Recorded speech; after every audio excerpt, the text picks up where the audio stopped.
제가 근데 만나는 엄마들의 공통점이 있었어요. 뭘까요? 임산부인 엄마들은 이제 곧 아기가 나올 것에 대한 병원이라든가 이런 거에 대한 이제 불안을 호소하시고, 아이를 키운 엄마는 그냥 지금 이 아이를 안고 있는 것 자체가 불안이죠. 그러니까 그런 힘듦에 대해서 이야기를 이제 하고 계셨어요. 근데 우리 왜 이렇게 불안한 걸까요? 점점 더. 거기 엄마들이 더 행복한 거예요. 우리가 훨씬 더 걱정, 근심이 많고 행복하지 않은 거예요. 의문이 들기 시작했어요. 이상하다. 에티오피아에서는요, 아이 때문에 궁금한 게 있어도 인터넷에 접속도 하기가 어렵고 책도 없고 아무것도 할 수가 없는데, 심지어 내가 오늘 맛있는 거 먹을 수 있는 그런 상황이나 돈도 안 되는데 우리는 어때요? 실은 물티슈 너무 많아서요, 고민하느라고 고르느라고 힘들지요.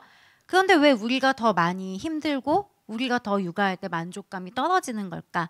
이런 생각들을 계속 하게 되었어요. 그러던 와중에 이제 저도 엄마가 된 거예요.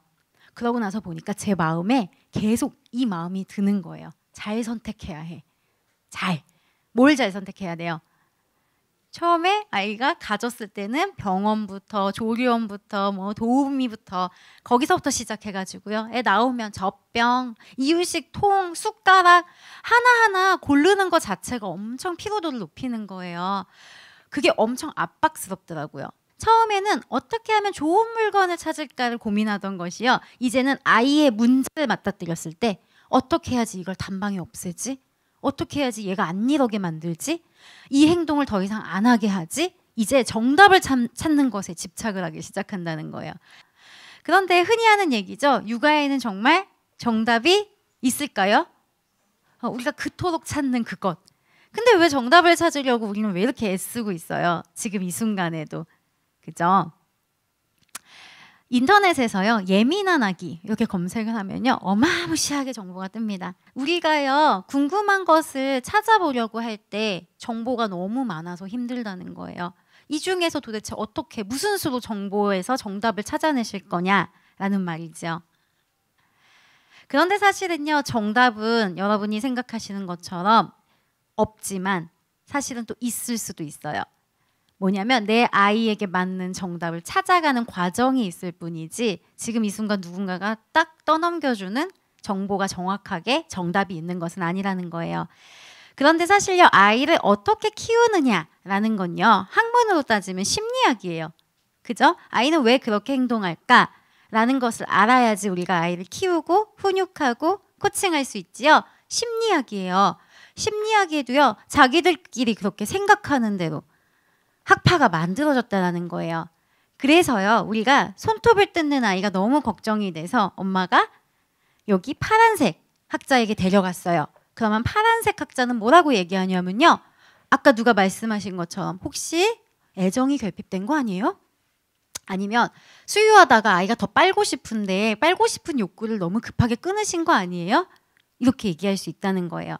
뭐냐면 아이가 과거에 해결되지 않은 어떠한 것이, 욕구가 지금 현재 행동으로 나타날 수도 있다라는 얘기지요. 그러니까 그 부분을 채워주세요. 이렇게 얘기할 거예요. 육아정보 검색하시면 그런 내용들 쉽게 만나실 수 있어요. 그래서 이 엄마가 아이고 어쩌라고 이런 마음이 들어가지고 이제 얘를 데리고 빨간색 학파에게 가요. 그러면 빨간색 학파는 어떻게 얘기할까요? 얘는 현재를 딱 하는 아이예요. 그러니까 아이가 손톱을 물어뜯을 때 환경이 어땠나요? 아이가 혹시 불안하거나 뭔가 그렇게 만드는 요인이 있었던 건 아닌가요? 아니면 아이가 손톱 뜯을 때마다 어떻게 하셨어요? 쓴 약을 발라보세요. 그럼 써서 다시는 안 뜯을 거예요. 이렇게 얘기할 수도 있다는 거예요. 아니면 손톱 뜯을 때마다 동일하게 훈육을 하세요. 이렇게 얘기할 수도 있어요. 여기 노란색 학파한테 가면 어떻게 얘기할까요? 기다리세요. 아이는요, 엄마가 믿는 만큼 자라요. 이런 얘기 많이 들으셨죠? 엄마가 믿어주면 아이가 자라요. 얘기는 해줄 수 있지만 그렇게 초조해하면서 심각하게 훈육하면서 그러실 거 없어요. 어차피 손톱 안 뜯는 애는요, 손을 빨고요, 아니면 엄마 머리카락 잡고 자고요, 다 그 시기 비슷한 행동들 다 해요. 그러니까 좀 기다리셔도 돼요. 이렇게 얘기할 거예요. 자, 이렇게 한 가지 행동, 엄마가 고민하는 아이의 한 가지 행동을 가지고도요, 한 가지의 답이 있는 것이 아닌 이렇게 여러 가지 유형의 답들을 저마다 여러분께 내놓는다는 것이에요.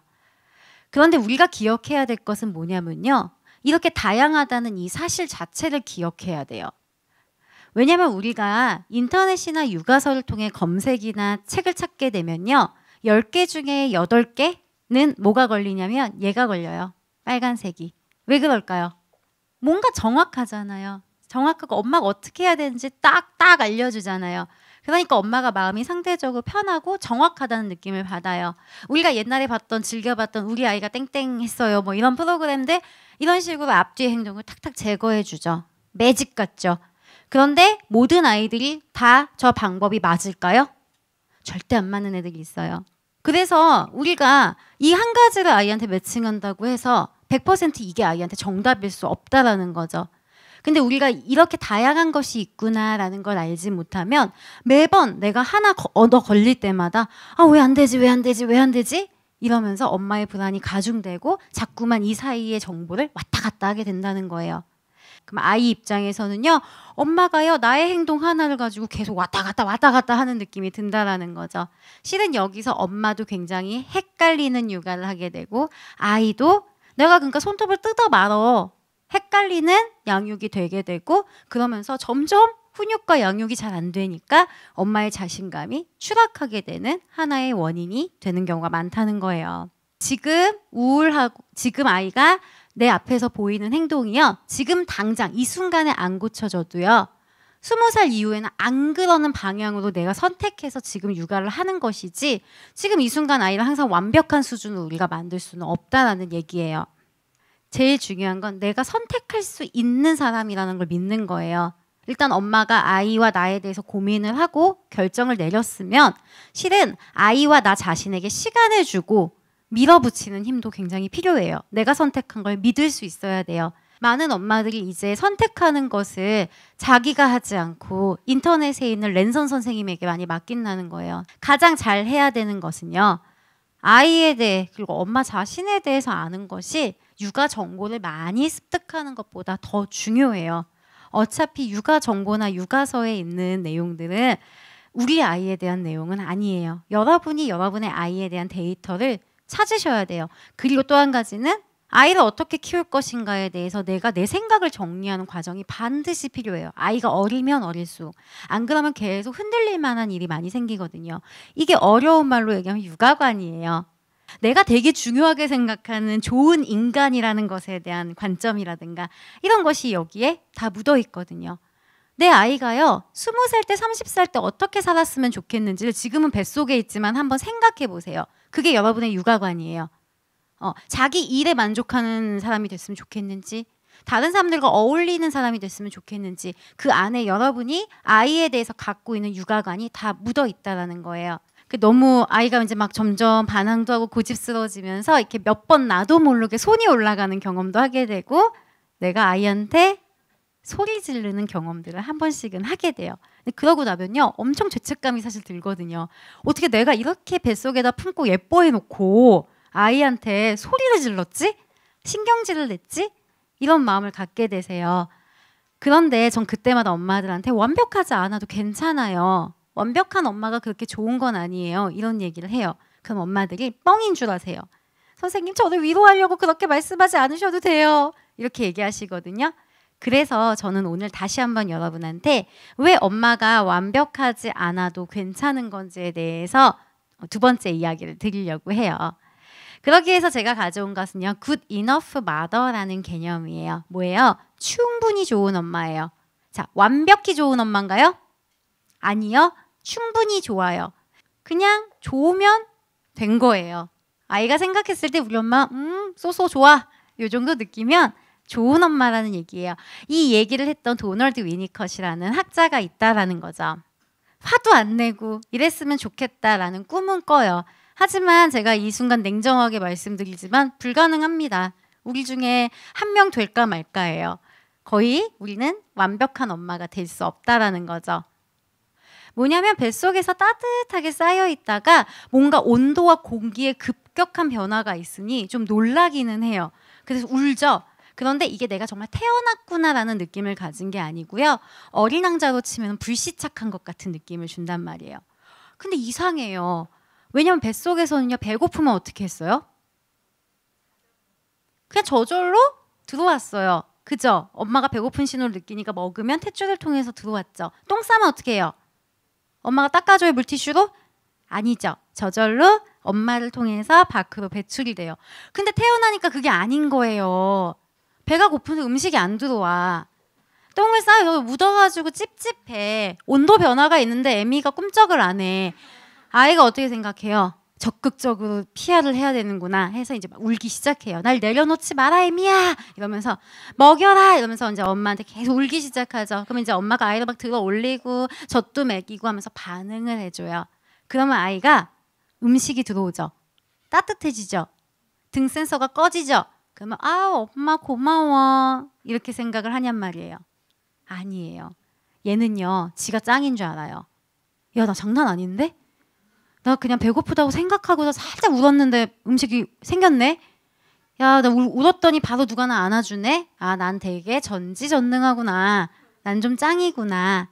그게 이 아이에게 최초로 만들어지는 자신감이에요. 자존감.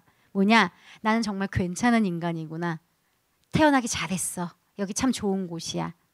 그 기본적인 신뢰감이 여러분이 알고 있는 애착의 한 부분이에요. 그래서 애착이 엄마가 3년 내내 아이의 노비로 살아라 이런 개념이 아니고요. 아이가 배고파하고 울고 이럴 때 반응을 잘해주세요 라고 하는 이유가 그렇게 엄마가 째깍째깍 반응해 줄 때마다 내가 굉장히 괜찮은 사람으로 대우받고 있다는 느낌 때문에 엄마를 믿게 되고 세상을 믿게 되고 자기 자신을 좋아하게 되는 거예요. 그래서 안정적인 애착이 형성되는 거죠.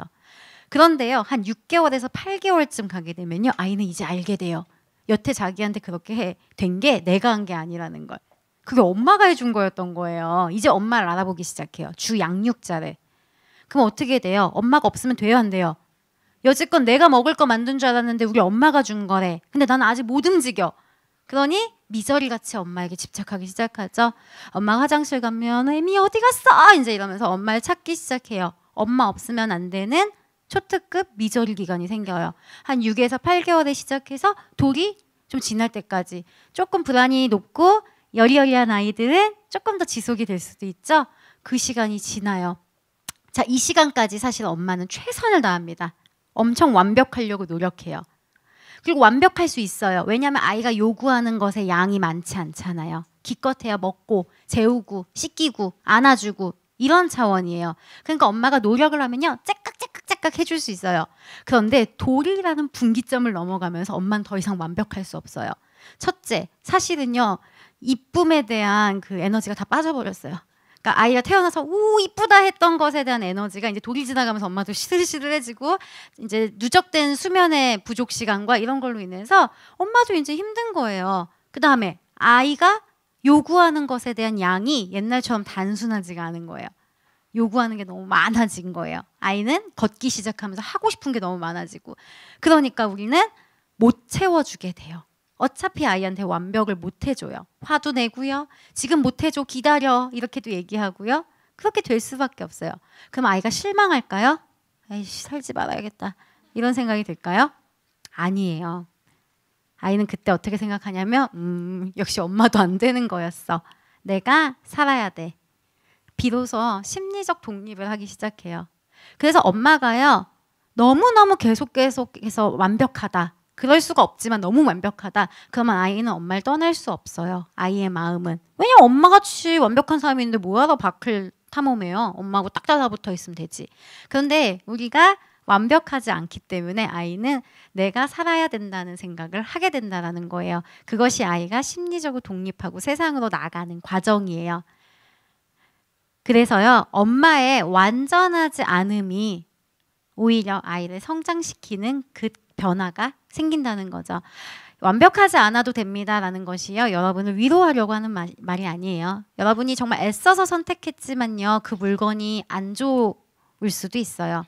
여러분이 최선을 다해서 아이에게 최고의 놀이법이나 훈육법을 찾았지만 나는 열심히 했는데 그게 아닐 때도 있어요.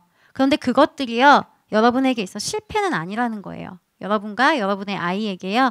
다 성장으로 가는 하나의 과정일 뿐이에요. 우리는 다 실패할 수밖에 없다라는 거죠.